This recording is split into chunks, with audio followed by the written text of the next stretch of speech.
You guys like these videos where I talk into my camera while I'm in my car? Let me know, because I like ranting. And today's rant is about lifting assistance. What are we talking about? Knee sleeves, knee wraps, bands, chains, blocks, boards, anything that shortens the range of motion, so that you can ego lift. Let's say, you can put more weight on it than you normally could and rep it out. Why would we do it? Well, I have a good buddy of mine. This guy's a machine, and he's always posting these reps where he puts this insane amount of weight on it. It's usually got some kind of either assistance with bands, or it's got resistance with bands added to it.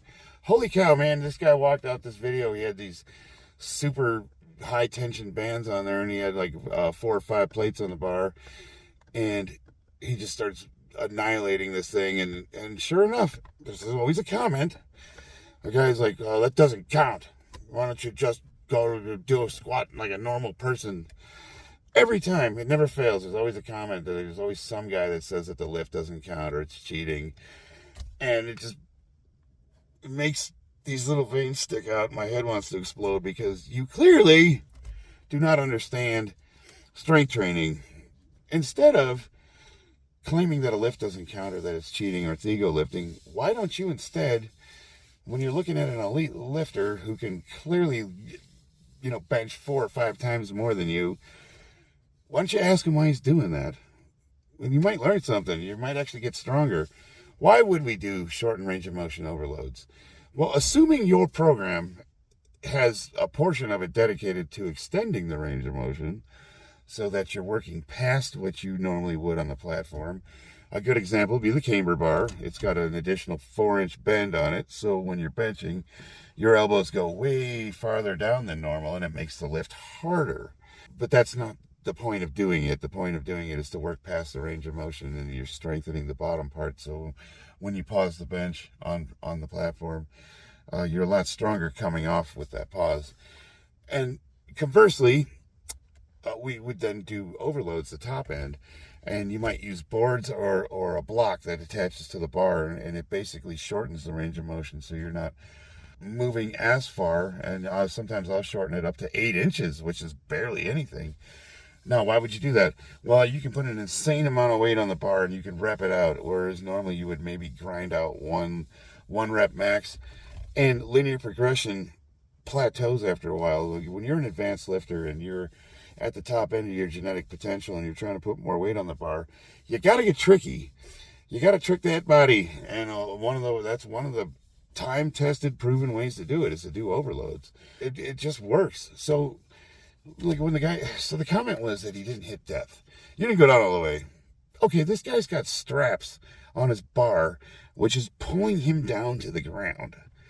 So when he's squatting, it's like a rubber band that's ready to just shoot him and crumple him into a pile on the ground. So when you're at the bottom with that much resistance, it's a little tenuous, but you're not working that range of motion in that lift. You're working the top portion, or you're working the walkout, and you're working the top portion of the lift. And by the time you get those bands stretched out, the amount of force that it's putting on you is insane. So yeah, you're not working the bottom of it. So forgive the guy if he's staying with constant tension on there and he's not going down all the way where he loses all his strength. He wants to live in that range and he wants to rep it out. If he goes down all the way and he loses his strength, he can't get as many reps in. And we all know that the more times you move the weight, the stronger you get. Right? So it's like a cheat code. Yes, we know that the lift doesn't count. I'm going to say it again, guys.